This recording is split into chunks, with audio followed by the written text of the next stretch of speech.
Hello guys! Hello Virgo! Welcome dito sa aking channel, Virgo. Alamin natin kung anong messages, vibration, gabay energy para sa lahat ng Virgo. It's general reading, weekly tarot reading, so I hope na makaresonate ka dito. Virgo, friendship. Friendship, tingnan natin yung next card. I hope na naririnig nyo ako guys kasi wala akong microphone eh. Second card is New Moon in Taurus. Know your worth. Wow. Virgo, paki-comment sa comment section na. Kasi parang nakikita ko sa linggong ito,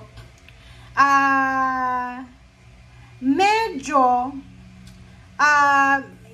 yung ibang Virgo, hindi sila marunong siguro kumilates ng mga totoo at fake na kaibigan. Kasi normally yung mga Virgo, mababait sila. 'Di ba? Kung ano yung darating sa kanila, yun na yun. Parang ganun. Kung may pumasok, relationship, love life, mabilis silang mapaniwala.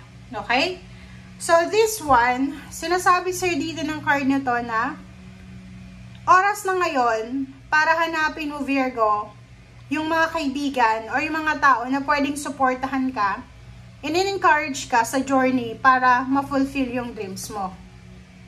And know your worth, yung second dito. So, sinasabi sa'yo dito na alamin mo kung ano yung worth mo sa pagkikipagkaibigan or sa kung saan pa man. Kasi parang nakikita natin dito, Virgo, hindi ka masyadong particular sa mga friendship. Diba? Like, may mga kaibigan kang traidor, may mga kaibigan kang inuutangan ka, pero hindi ka na binabayaran, parang gano'n. So, dito sinasabi ng barahan na make sure na sa linggong ito, maging matalino ka sa pakikipagkaibigan.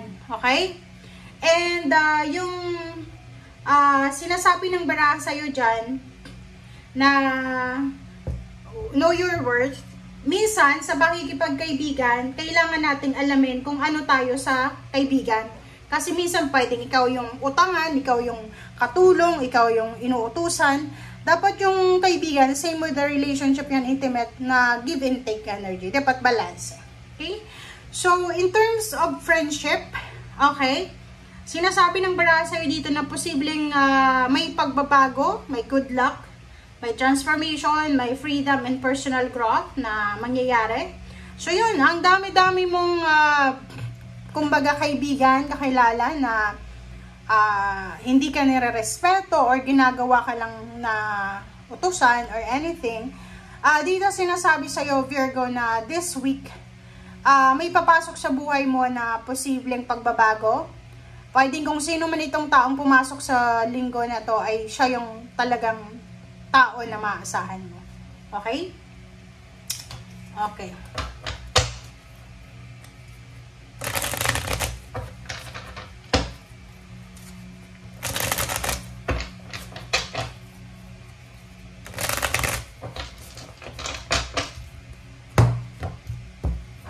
Okay, Virgo. I hope na pantay to.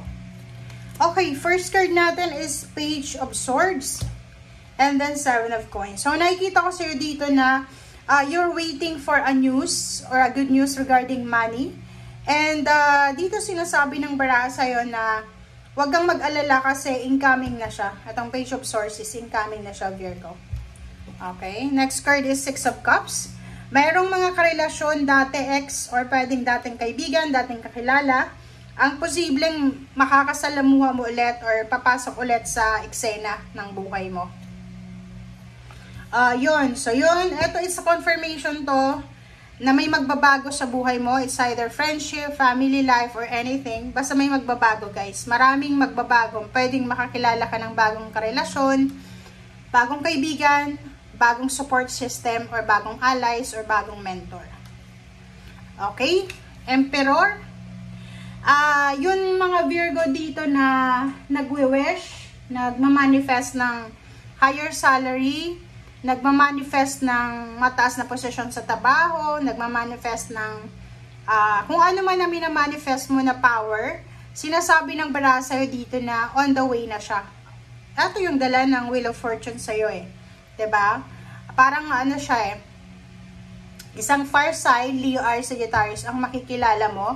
na pwedeng bibigyan kanila ng trabaho or sa trabaho mo sila makikilala or kung sino man ito na sobrang powerful. And nakikita ko sa'yo dito, maraming magbabalik sa buhay mo. Pwedeng yung dati mong kakilala, dating manliligaw or dating nililigawan or dating close sa'yo. Posibleng magkita kayo sa isang company, sa isang trabaho or kung ano pa man. Relationship, nakikita ko sa'yo dito na may isang tao na iniisip ka. Yun, pwedeng may gustong makipagbalikan sa'yo or isang tao yung iniisip ka dito, Virgo. Comment down below. Judgment, isang decision making ang kailangan mong gawin para dito sa taong ito. So, comment down below kung ano yung mga pumapasok na balita sa'yo, tao na gustong makipagbalikan, gustong bumalik sa buhay mo, pag-isipan mong mabuti. Okay? Sa usaping pera, nakikita ko sa'yo dito na siguro few weeks ago, parang namumroblema ka sa pera. Pwedeng namumroblema ka, but this week, nakikita ko sa'yo dito na makakahinga ka ng malalim, makakapagpahinga ka, makakatulog ka ng maayos kasi naayos na yung problema mo. Okay, Knight of Wands, it's a good news. Makakatanggap ka ng good news, makakatanggap ka ng exciting na news, joyful na news, sobrang magdadala sa'yo ng confidence. Travel, so yun. Virgo, isang travel ang confirm na darating.